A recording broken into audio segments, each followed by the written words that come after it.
Hi, so I wanted to say this really quickly. If you are also a neurodivergent person and you have not, you've noticed that people are really interested in your hobbies at one point or in the things that you like to spend time doing. So I guess those would be hobbies, but also your mannerisms and the environment that you kind of cultivate around yourself.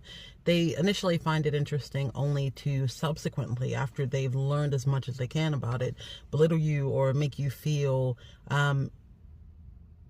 to turn your hobbies or your environment into a butt of a joke, or how you carry yourself into a butt of a joke. That is not healthy. Even if that person tells you that they are your friends, you really have to start examining and using your discernment and figuring out whether or not this person was jealous of the fact that you had this ability, or if they were actually just, maybe they got nervous in the situation and this is how they cope with that. But you're going to have to set firmer boundaries. No is a full sentence. That's it. You don't have to explain yourself. You don't have to say any more than that. If it is a person that you feel particularly close to, they will typically understand. And if they don't and they do need something else, you can say, hey, I'm not comfortable with that. No, that's it. That's all it needs to be. I will say in my journey, I have learned that there are going to be people who feel as though you should not have boundaries, especially when they figure out how kind you are.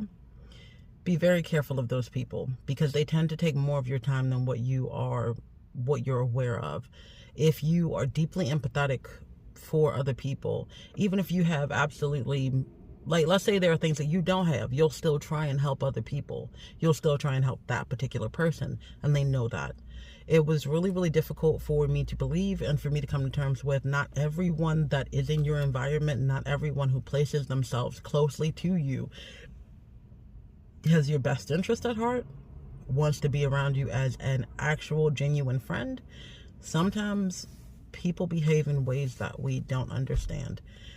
And I think one of the greatest superpowers that people who have ADHD, and even people, because of some people that I've talked to, they have autism. So one thing that I've noticed, we tend to hyperfixate, but we develop like these really cool skills and hobbies. And though it may seem as, this is just normal for you, to someone else, they may not have cultivated that amount of focus.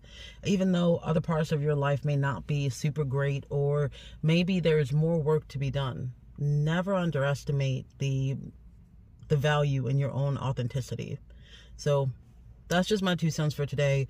I hope it does help you. If not, that's what I got. I'm sorry.